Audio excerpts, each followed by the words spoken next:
Assalamualaikum. Selamat datang di channel Buku Nyata. Tempat di mana kisah nyata dan kehidupan tersembunyi kita bongkar tanpa basa-basi. Jangan lupa like, komen, dan subscribe, karena setiap kisah di sini punya pelajaran yang tak ternilai. Seorang wanita muda dari Jawa Tengah merantau ke ibu kota untuk hidup layak.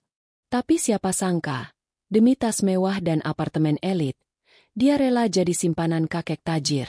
Hingga suatu malam, rahasia yang ia sembunyikan rapi, dibongkar oleh orang yang paling tak ia duga, cucunya sendiri. Angin pagi berhembus lembut di desa Kaligesing, sebuah desa sejuk di lereng perbukitan Purworejo, Jawa Tengah. Di rumah sederhana berdinding bambu, Rina, gadis 22 tahun, tengah mengepak baju-bajunya ke dalam koper pinjaman milik bibinya. Wajahnya setengah haru, setengah penuh harap. Ia baru saja lulus dari SMK jurusan administrasi perkantoran. Nilainya bagus, tapi lapangan pekerjaan di desanya sempit. Paling banter, jadi penjaga toko atau kerja di peternakan kambing milik tetangga. Tapi Rina ingin lebih. Ia ingin keluar dari siklus kemiskinan yang membelit keluarganya sejak ia lahir. Bu, doakan Rina ya. Biar sukses di Jakarta. Ucap Rina sambil mencium tangan ibunya yang sudah renta. Sang ibu hanya mengangguk, menahan air mata. Jaga diri, Enduk. Jangan mudah percaya sama orang kota. Dengan sisa tabungan dan uang pinjaman dari saudara, Rina berangkat ke Jakarta naik bus malam. Ia tak punya sanak saudara dekat di ibu kota. Hanya kenalan teman SMK yang sudah lebih dulu bekerja di sana. Tapi Rina percaya, Jakarta adalah jawabannya. Di kota besar, ia yakin ada peluang besar menanti. Sesampainya di Jakarta, Rina langsung merasakan kontrasnya dunia. Gedung-gedung menjulang tinggi, jalanan penuh kendaraan, dan orang-orang berjalan cepat tanpa menoleh. Ia menginap di kosan sempit di daerah Jatinegara, berbagi kamar dengan dua teman sekampungnya yang sudah bekerja sebagai kasir minimarket. Dalam waktu 2 minggu, Rina berhasil diterima bekerja di sebuah PT distribusi alat tulis sebagai staf admin kontrak. Gajinya UMR, jam kerja padat, dan jarak kos ke kantor harus ditempuh dengan 3 kali naik angkot. Tapi Rina tetap bersyukur. Setiap malam, ia menelpon ibunya dengan suara penuh semangat, menyembunyikan lelahnya di balik tawa. Namun, saat akhir pekan datang dan teman-teman kantornya pergi nongkrong di kafe, pakai outfit kekinian, bawa iPhone terbaru, dan pamer skincare mahal, Rina hanya bisa scroll Instagram dan berhayal. Ia mulai merasa kecil, merasa tertinggal. Kenapa hidupku biasa-biasa saja? Apa aku harus begini terus sampai tua? Batinnya bertanya, menatap langit malam dari jendela kos yang sempit. Hari itu, bibit ambisi dan rasa iri mulai tumbuh di hati Rina. Pelan, tapi pasti. 3 bulan sudah Rina bekerja sebagai admin di PT Jakarta Stationery. Rutinitasnya monoton, datang pagi, pulang sore, kerjaannya isi data, print invoice, dan kadang disuruh beli kopi atasan. Tapi Rina tahan. Ia percaya semua orang sukses pernah melewati fase ini. Namun, pergaulannya di kantor perlahan membuka matanya pada dunia yang jauh berbeda dari desa asalnya. Teman sekantor yang seumuran dengannya, seperti Livia dan Caca, terlihat selalu tampil keren. Tas branded, lipstick high-end, dan outfit yang tak pernah sama tiap minggu. Mereka sering mengajak Rina nongkrong di Senopati, atau makan sushi di mall elit. Tapi Rina selalu menolak dengan alasan, hemat. Padahal sesungguhnya, ia hanya tidak mampu. Satu malam di kosan, Rina termenung sambil stalking Instagram Livia. Di feed-nya, Livia terlihat duduk manja di Hotel Bintang 5, difoto dengan latar kolam renang dan caption motivasi. Kerja keras, hasil nikmat. Blessed. Namun Rina tahu, gaji Livia tak beda jauh darinya. Lalu dari mana semua itu? Beberapa minggu kemudian, Rina mulai lebih dekat dengan Caca. Mereka sering makan siang bareng. Saat sedang duduk di kantin, Rina akhirnya bertanya pelan. Ca, lo sering banget ke tempat keren ya? Gaji kita kan, ya tahu sendiri. Caca hanya tertawa kecil, lalu berbisik. Kalau mau hidup enak di Jakarta, lo harus pinter main, Rin. Banyak kok om-om baik yang siap biayain cewek kayak kita. Rina terkejut, tapi diam. Ia tidak bertanya lebih jauh, tapi dalam hati, kata-kata itu terus terngiang. Malam harinya, Rina membuka kembali Instagram. Kali ini bukan hanya Livia yang ia stalk, tapi juga influencer-influencer Jakarta yang kehidupannya glamor. Rina merasa rendah. Ia ingin jadi seperti mereka. Ia ingin hidup enak, tampil cantik, dan dihargai. Ia muak terus-terusan ngirit hanya demi bayar kosan dan makan nasi telur. Beberapa hari kemudian, Caca mengajaknya ikut nongkrong di lounge mewah di SCBD. Ada om-om baik yang mau traktir. Santai aja, dia nggak macam-macam. Mau kenalan aja, siapa tahu cocok. Kata Caca sambil tersenyum penuh arti. Rina ragu. Tapi saat melihat tas Caca yang harganya setara 3 bulan gajinya, ia pun berkata, "Oke, gue ikut. Tapi cuma nongkrong ya." "Tenang aja. Awalnya semua dari cuma," balas Caca sambil tertawa kecil. Malam itu menjadi awal dari sesuatu yang tak pernah dibayangkan Rina. Di sana, ia bertemu dengan seorang pria tua berumur hampir 70 tahun, bernama Pak Harsono, berpenampilan rapi, beraroma parfum mahal, dan penuh wibawa. Dia sopan, memuji kecantikan Rina, dan tidak seperti pria tua genit yang ia bayangkan. Ia tidak menyentuh, hanya banyak bertanya tentang hidup Rina di Jakarta. Ia memberi kartu nama dan menyuruh Rina menghubungi jika butuh bantuan. Dan malam itu, untuk pertama kalinya, Rina pulang naik Alphard, bukan angkot. Hari demi hari, Rina merasakan gelisah yang datang bersama kesenangan. Sebulan setelah pertemuan pertamanya dengan Pak Harsono, Rina semakin sering mendapat pesan darinya. Awalnya hanya sekadar pertanyaan ringan. "Apa kabar? Lagi sibuk apa?" Lama-lama, obrolan mereka berkembang menjadi lebih personal. Pak Harsono mulai memberi perhatian lebih, mengundangnya makan malam di restoran mewah, dan memujinya habis-habisan. Setiap kali bertemu, Rina merasa seperti dunia milik berdua. Saat di restoran, mereka duduk di tempat VIP dengan pemandangan malam kota yang gemerlap. Pak Harsono selalu memesan makanan yang mahal, dan Rina merasa seperti seorang bintang film.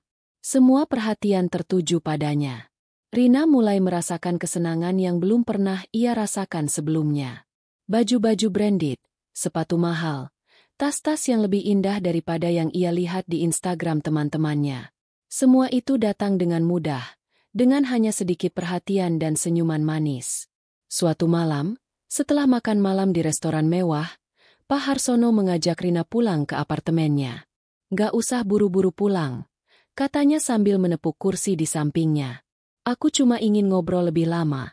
Gak masalah kan?" Rina merasa canggung, namun ia tidak bisa menahan rasa ingin tahunya. Bagaimana rasanya menghabiskan waktu di apartemen mewah yang pemandangannya luar biasa? "Oke, tapi cuma sebentar ya."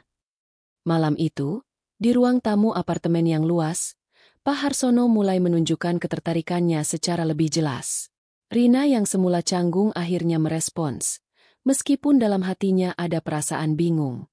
Ia tidak tahu apakah ini adalah bentuk perhatian atau sesuatu yang lebih. "Rina, aku bisa buat hidupmu lebih baik. Kalau kamu mau, aku bisa membantumu. Asalkan kamu jujur dan tidak berpura-pura." Suara Pak Harsono terdengar lembut, penuh makna. Rina mulai merasa ada yang tidak beres, tapi ia terlalu terpesona dengan dunia baru yang mulai terbuka di depannya. Dunia yang penuh dengan kebebasan dan kemewahan. Dunia yang tidak bisa ia rasakan sebelumnya di desanya. "Bagaimana kalau kita jalani ini bersama-sama?" Pak Harsono melanjutkan, menatapnya dalam-dalam. Rina bingung. Ia tahu apa yang dimaksud Pak Harsono, tapi ia juga tahu, hidupnya berubah drastis sejak mengenalnya. Tas-tas mewah, liburan ke luar negeri, bahkan perhatian yang membuatnya merasa berharga. "Jadi, kita bisa terus seperti ini?" tanya Rina pelan. "Ya, selama kamu ingin," jawab Pak Harsono sambil tersenyum. Tanpa sadar, Rina telah jatuh ke dalam hubungan yang tidak pernah ia rencanakan. Perempuan muda yang sederhana dari desa kini menjadi simpanan seorang pria tua kaya raya, yang memberinya dunia baru yang penuh gemerlap. Namun, di balik kenyamanan itu, ia mulai merasa ada sesuatu yang hilang, sesuatu yang lebih berharga daripada segala harta dan kemewahan yang ia terima.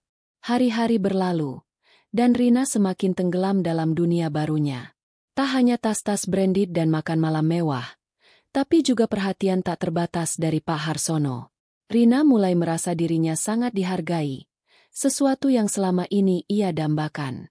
Ia merasa hidupnya berbalik 180 derajat, dari gadis desa yang hidup pas-pasan menjadi wanita yang bisa menikmati segala kemewahan.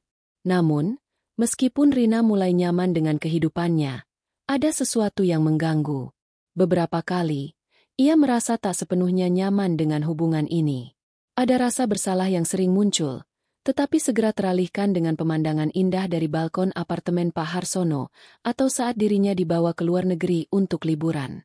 Pak Harsono semakin sering membawanya ke acara-acara formal, mengenalkannya kepada teman-teman bisnisnya yang berkelas tinggi. Rina merasa dirinya semakin dikenal di dunia elit Jakarta. Namun, ada satu hal yang mulai mengusik ketenangan hidupnya. Arga, cucu Pak Harsono. Arga adalah seorang pemuda berusia 26 tahun, tampan dan cerdas. Ia adalah cucu pertama dari Pak Harsono, dan meskipun jarang bertemu kakeknya, Arga selalu berusaha mengunjungi keluarga mereka setiap akhir pekan. Ia bekerja sebagai pengacara di sebuah firma hukum besar di Jakarta. Pada suatu akhir pekan, Arga datang ke rumah kakeknya untuk makan siang. Ia tidak tahu bahwa Rina, wanita yang baru dikenalnya beberapa bulan lalu, adalah teman spesial kakeknya. Saat pertama kali melihat Rina di meja makan, Arga merasa ada yang aneh. Rina terlalu sering tersenyum penuh percaya diri, dan perhatian Pak Harsono tampaknya lebih intens dari biasanya. Rina, kenapa nggak coba ikut kami ke Bali minggu depan? Pak Harsono sudah pesan villa di sana. Ajak Caca, teman sekantor Rina, yang kebetulan ikut makan siang itu. Arga mengamati Rina. Mata Arga tajam, penuh rasa ingin tahu. Ia merasa ada yang janggal. Kakek, apa ini teman lama kamu? Arga bertanya sambil melempar senyum pada Rina. Pak Harsono tersenyum santai. Oh, ini Rina, teman kakek. Kami sering nongkrong bareng. Namun, Arga tak puas dengan jawaban itu. Ada sesuatu dalam diri Rina yang membuatnya merasa ada yang disembunyikan. Mengapa Pak Harsono begitu perhatian padanya? Mengapa Rina selalu muncul di acara-acara penting tanpa penjelasan yang jelas? Hari berikutnya, Arga memutuskan untuk melakukan sedikit penyelidikan. Ia tahu bahwa kakeknya bukan orang yang mudah ditipu. Arga mulai mencari informasi lebih banyak tentang Rina, siapa dia sebenarnya, dan bagaimana ia bisa dekat dengan Pak Harsono. Arga menghubungi beberapa orang di kantor tempat Rina bekerja. Ternyata, informasi yang ia dapatkan tidak jauh dari dugaan. Rina baru saja bekerja di perusahaan itu selama beberapa bulan, dan sudah mulai sering menghindari rekan-rekannya setelah ia mulai dekat dengan Pak Harsono. Ia sering memamerkan kemewahan yang datang dari hubungan mereka, meskipun ia berusaha menutupi semuanya dengan gaya hidup yang tampaknya sederhana. Arga semakin curiga. Ia merasa harus mengetahui lebih dalam siapa sebenarnya Rina, dan apa yang ia inginkan dari kakeknya. Suatu malam, Arga memutuskan untuk mengikuti Rina setelah ia keluar dari apartemen Pak Harsono. Dengan hati-hati, ia menguntit Rina hingga ia melihatnya memasuki sebuah restoran mewah bersama seorang pria lain yang tampaknya lebih muda. Arga merasa hatinya semakin tidak tenang. Ia segera mengirim pesan kepada kakeknya, memberitahunya bahwa ia ada sesuatu yang penting untuk dibicarakan. Pagi itu, Pak Harsono menerima pesan singkat dari cucunya, Arga. Isi pesan itu cukup singkat, namun tajam. Kakek, ada hal yang perlu dibicarakan. Kita harus berbicara tentang Rina. Pak Harsono merasa terkejut, namun ia tidak ingin langsung bereaksi. Arga selalu tanpa hati-hati, dan jika ada sesuatu yang membuat cucunya merasa perlu berbicara, itu pasti penting. Namun, ia juga merasa bingung. Rina, bagi Pak Harsono, adalah perempuan yang sangat ia sukai. Ia sudah memberikan perhatian lebih padanya, dan merasa hubungan mereka berjalan dengan baik. Tengah hari, di ruang makan rumah besar Pak Harsono, Suasana tegang. Arga sudah duduk di meja makan, menatap serius pada kakeknya yang baru saja duduk di depannya. Rina, yang duduk di samping Pak Harsono, tampak tidak nyaman. Ia merasa ada sesuatu yang sedang berlangsung yang tak bisa ia hindari. Pak Harsono, saya perlu berbicara tentang Rina, kata Arga dengan nada penuh keyakinan. Saya mengikuti Rina malam itu. Saya melihatnya pergi dengan pria lain, lebih muda dari kakek. Dan saya merasa ada yang salah dalam hubungan ini. Rina terkejut, matanya membelalak, dan jantungnya berdegup kencang. Apa maksudmu? Suara Rina sedikit gemetar, mencoba mempertahankan ketenangan. Pak Harsono memandang cucunya dengan tatapan bingung, mencoba menanggapi dengan bijaksana. Arga, apa yang kamu maksud?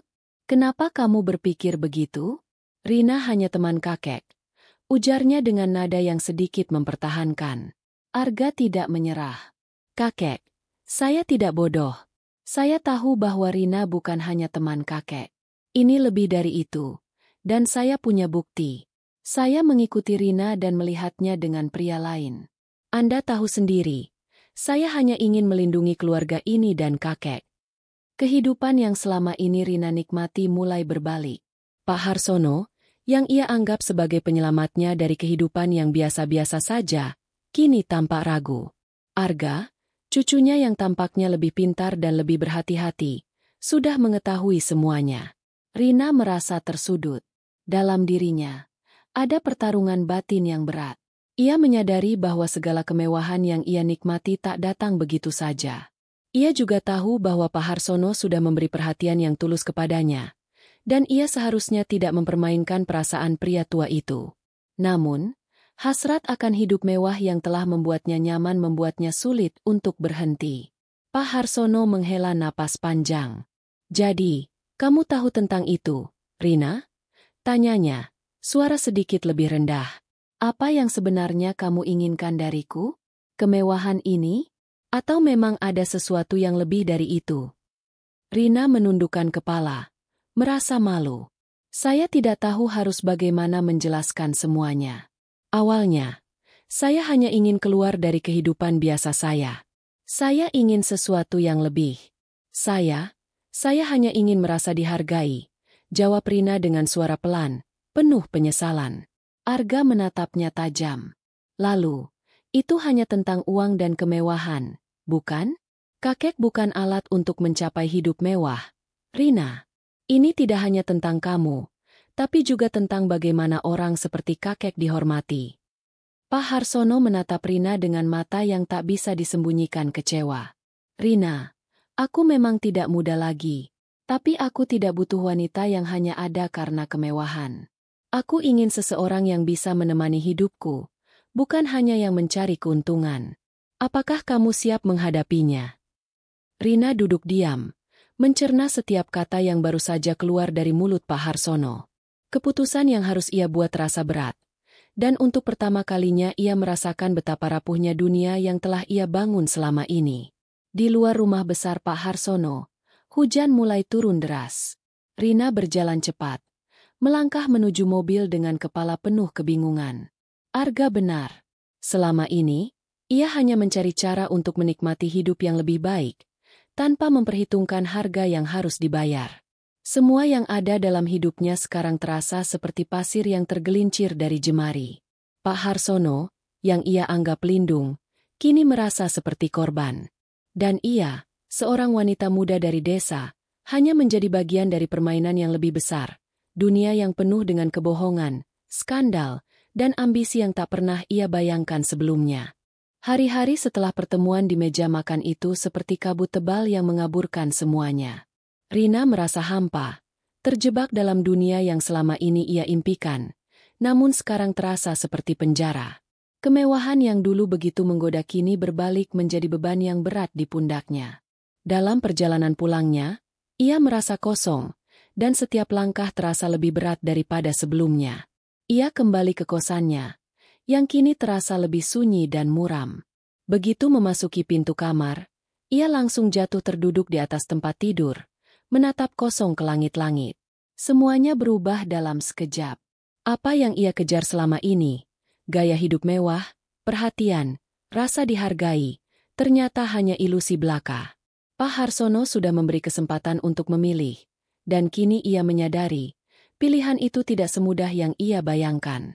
Semuanya datang dengan harga yang tinggi, harga yang lebih dari sekadar materi. Di luar itu, Arga, meskipun terlihat dingin dan penuh kecurigaan, sebenarnya hanyalah cucu yang ingin melindungi kakeknya. Rina tahu itu. Namun, perasaannya terhadap Arga juga tidak mudah untuk diabaikan. Ada ketegangan yang menggelora dalam dirinya. Sejak malam itu, ia merasa seolah-olah dikelilingi oleh dua dunia yang tidak bisa ia satukan. Hari berikutnya, Rina memutuskan untuk menemui Pak Harsono. Ia tahu ia tidak bisa lari dari kenyataan. Ia harus menghadapi semuanya, terutama untuk menjelaskan dirinya yang sebenarnya. Saat tiba di apartemen Pak Harsono, pintu terbuka, dan wajah Pak Harsono terlihat lebih tua dan lebih lelah daripada biasanya. "Masuk, Rina," katanya dengan nada lembut, meskipun mata tuanya menyiratkan kelelahan yang mendalam. Rina duduk di depan Pak Harsono, yang kini tampak begitu rapuh. Sebuah perasaan bersalah menghantui dirinya. "Pak Harsono, saya tidak tahu harus mulai dari mana." Pak Harsono hanya mengangguk, menunggu penjelasan dari Rina. "Saya minta maaf atas semuanya," kata Rina, suara gemetar. Saya tidak bermaksud mempermainkan perasaan Pak Harsono. Tapi saya juga tidak tahu mengapa saya bisa jatuh ke dalam hidup ini. Saya hanya ingin merasakan yang lebih. Kehidupan yang saya tinggalkan di desa itu terlalu jauh, dan saya ingin punya segalanya. Namun, sekarang saya sadar, semuanya datang dengan harga yang sangat mahal. Pak Harsono menatapnya dalam-dalam. "Kamu tahu, Rina, hidup itu memang penuh dengan pilihan. Kamu memilih gaya hidup ini, dan aku menghargai kejujuranmu. Tapi hidup seperti ini tidak akan membuatmu bahagia. Harta, kemewahan, semua itu hanyalah sementara." Rina menunduk. "Saya tahu, Pak Harsono. Tapi kadang-kadang, hidup seperti ini terlihat begitu memikat. Tidak ada yang mengingatkan saya untuk berpikir dua kali." Pak Harsono menarik napas panjang. "Tidak ada yang bisa membuat kita bahagia kecuali kita sendiri. Jangan terlalu terlena dengan apa yang ada di luar. Semua yang aku beri, itu karena aku merasa kamu berhak mendapatkannya. Tapi aku ingin kamu tahu, kebahagiaan yang sejati tidak datang dari barang-barang mewah atau kemewahan semata. Itu datang dari dalam diri kita." Rina terdiam. Untuk pertama kalinya, ia benar-benar merenungkan kata-kata Pak Harsono. Selama ini, ia terlalu mengejar kemewahan tanpa menyadari bahwa ada hal-hal lebih penting dalam hidup yang seringkali terlupakan. Namun, meskipun ia mulai menyadari semua itu, jalan untuk mundur tidaklah mudah. Dunia yang sudah ia kenal begitu menyenangkan, dan meninggalkannya akan terasa sangat sulit. Malam itu, setelah percakapan yang panjang dan penuh makna, Rina memutuskan untuk pergi. Ia tahu, untuk bisa memperbaiki hidupnya, ia harus berani memilih jalan yang benar. Tapi perasaan takut akan kehilangan segala sesuatu yang telah ia raih selama ini menggelayuti hatinya. Di tengah perjalanan pulang, Rina menerima telepon dari Caca. "Rina, lo masih di Jakarta kan?" Suara Caca terdengar santai, namun ada nada mencurigakan dalam suaranya. "Iya, kenapa?" jawab Rina. "Dengar-dengar, ada cerita tentang lo sama Pak Harsono. Lo kenapa sih? Bisa dibilang gitu? Kakek lo baik banget. Kenapa mesti ada masalah?" tanya Caca, suara sedikit menuduh. Rina terdiam sejenak. "Gue nggak tahu lagi, Ca. Gue bingung." Caca tertawa kecil. "Yah, lo tahu kan harga dari gaya hidup kayak gitu. Kalau lo nggak bisa tahan, lo bakal jatuh. Jangan bilang gue nggak ingatkan." Rina menutup telepon, merasakan hatinya semakin berat. Apa yang Caca katakan ada benarnya. Gaya hidup yang ia pilih tak hanya membawa kebahagiaan, tapi juga kesulitan yang tak pernah ia bayangkan sebelumnya. Rina tahu, hari ini adalah titik balik dalam hidupnya. Ia harus memutuskan untuk berani menghadapi kenyataan, meninggalkan semua yang ia kenal, dan berusaha membangun hidup yang lebih sejati. Tapi untuk itu, ia harus siap kehilangan semuanya, termasuk kemewahan yang selama ini ia anggap sebagai tujuan hidup. Dari kisah Rina, kita belajar bahwa gaya hidup mewah bisa jadi jebakan. Uang memang bisa membeli kenyamanan, tapi tidak bisa membeli harga diri. Ingat, martabat lebih mahal dari apapun. Jangan lupa like, komen, dan subscribe untuk kisah nyata lainnya yang penuh pelajaran hidup. Sampai jumpa di video berikutnya.